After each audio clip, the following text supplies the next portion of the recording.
எவ்வளவு மோசமான வார்த்தைகள் எல்லாம் பயன்படுத்துவீங்க. 2021 கொரோனாவே நீ போயிருக்க வேண்டியவன் தானே. எப்படி எவ்வளவு கொச்சையான வார்த்தை. மரியாதையாக பேச வேண்டும். கடப்பாறையால் குற்றிவிட்டு இதே ஆனமலை காடுகளில் ஒளிந்து சுற்றி கொண்டு வந்த நீ போலீஸுக்கு பயந்து பொள்ளாச்சியில் வருவதாக எங்களுக்கு தகவல் கிடைத்திருக்க எடப்பாடி பழனிசாமி கண்டிப்பாக திராவிட முன்னேற்ற கழகக்காரன் எதிர்வினையாற்றுவான். எடப்பாடி பழனிசாமியோட கேங் என்று தான் சொல்லுவேன். இன்றைய தினம் தவறான குற்றச்சாட்டுகளை எல்லாம் தளபதி ஸ்டாலின் மேல வைத்துக் கொண்டிருக்கிறார். செய்ததெல்லாம் மறந்து கூட குற்றம் சுமத்தலாம். அது ஓகே, தட் இஸ் டிஃபரண்ட். அதெல்லாம் இல்லை. தரக்குறைவான வார்த்தைகள் இப்பெல்லாம் எடப்பாடி பழனிசாமி பயன்படுத்தி வருகிறார். எவ்வளவு மோசமான வார்த்தைகள் எல்லாம் பயன்படுத்துவீர்கள். அதாவது ஒரு எதிர்கட்சி தலைவராக இருந்து கொண்டு கடந்த 5 ஆண்டு காலமாக ஒரு முதலமைச்சரை பதவி ஏற்றுக் கொண்டு எப்படிப்பட்ட வார்த்தைகளை உபயோகிக்கிறார் தளபதி அவர்கள். அப்போ அதே போல கொரோனா வந்தபோது களத்தில் நின்று பணியாற்றவர் முதல் மந்திரி அவர்கள். அப்படி யாராவது பணியாற்றி இருக்கிறார்களா? உயிரை எத்தனை கோடீஸ்வரனாகட்டும் எந்த பெரிய பதவியிலாகட்டும் உயிரை மாய்த்து கொள்ள யாராச்சும் விரும்புவாரா? கிடையவே கிடையாது. ஆனால் எங்களுடைய தானை தலைவர் தளபதி அவர்கள் கொரோனா வார்டிலே எந்தவித முகக்கவசம் இல்லாமல் அந்த கிட் இல்லாமல் போய் நோயாளியை பார்த்து தைரியம் சொன்னவர். அவர்களுக்குரிய சிகிச்சை கொடுக்க வேண்டும் என்று மருத்துவர்களை கேட்டுக்கொண்டவர். அப்படிப்பட்டவரை பார்த்து நீ என்ன சொல்கிறாய்? அவ்வளவு என்ன வரசு வருத்தப்படுற மாதிரி என்ன ஒரு மோசமான வார்த்தை. அதாவது 2021 கொரோனாவே நீ போயிருக்க வேண்டியவன் தானே. எப்படி எவ்வளவு கொச்சையான வார்த்தைகள். மரியாதையாக பேச வேண்டும். இன்னும் திராவிட முன்னேற்ற கழகத்துக்கான இன்னும் வாய்மூடி மௌனியாய் இருப்பான் என்று மட்டும் நீ எண்ணி விடாதே. CV சண்முகம் திட்டுகிறான். அதே போல எடப்பாடி பழனிசாமி எப்படி எவ்வளவு பெரிய போயிருந்தானாக்க நீ போயிருந்தனா நீ ஒரு உண்மையான ஒரு சமூக சீர்திருத்தவாதியா? நீ ஒரு முதல் மந்திரியா? நீ ஒரு எதிர்கட்சி தலைவனா?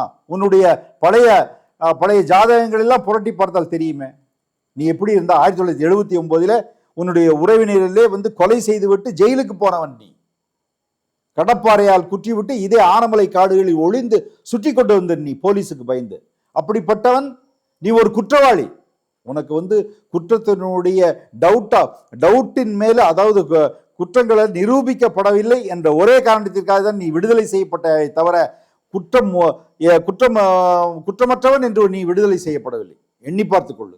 ஜாக்கிரதையாக பேச வேண்டும். ஆட்சியில் அமர்ந்தவுடன் எப்படிப்பட்ட கொடுமைகள் எல்லாம்.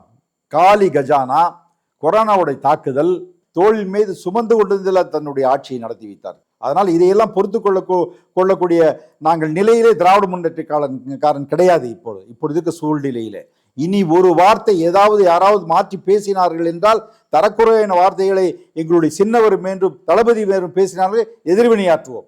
எடப்பாடி பழனிசாமி இந்த வார்த்தைக்கு வருகிற 17ஆம் தேதி மேட்டுப்பாளையத்தில் அல்லது பொள்ளாச்சியில் வரக்கூடிய வருவதாக எங்களுக்கு தகவல் கிடைத்திருக்க எடப்பாடி பழனிசாமி அவருடைய அந்த கட்சிக்காரனுடைய வேட்பாளர் அறிமுக கூட்டத்தில் கண்டிப்பாக திராவிட முன்னேற்ற கழகக்காரன் எதிர்வினையாற்றுவான். கண்டிப்பாக ஆற்றுவான். என்னுடைய தலைமையின் கீழ் எல்லோரும் ஒன்று திரண்டு எடப்பாடி பழனிசாமி இந்த வார்த்தைகளுக்கு பதில் சொல்ல வேண்டும் என்று நாங்கள் கண்டிப்பாக எதிர்வினை ஆற்றியே தீர்வோம். அது என்ன நடந்தாலும் சரி. களத்தை பொறுத்து எங்களுக்கு தேர்தல் களத்தை பற்றி எங்களுக்கு எந்த விதமான தயக்கமும் கிடையாது. தேர்தல் களம் மாறிவிடுமோ என்று எங்களுக்கு தயக்கம் கிடையாது. அதில் அந்த பயமே கிடையாது. திராவிட முன்னேற்ற கழகத்திற்கு சுயமரியாதை ஒன்றுதான் சொத்தே தவிர வேற எதுவும் பதவியோ வேற புகட்டோ வேற பரிசுகளோ அவனுக்கு தேவையில்லை. அண்ணா கூறியதை போல பதவி தோளில் இருந்து துண்டை போன்றது. உனக்கு வேண்டுமா அது சொத்தாக இருக்கலாம். எங்களுக்கு சுயமரியாதை ஒன்றுதான் சொத்து. ஆனால் 17ஆம் தேதி வரக்கூடிய எடப்பாடி பழனிசாமிக்கு கண்டிப்பாக நாங்கள் எதிர்வினை ஆற்றுவோம். அந்த எதிர்வினை என்னவென்று இப்பொழுது நான் கூற மாட்டோம். களத்தில் நிற்போம். அப்பொழுது நீ தெரிந்து கொண்டாய் என்ன எதிர்வினை என்று நீ தெரிந்து கொள்வாய். அதாவது 2021 கொரோனா தாக்கிய போது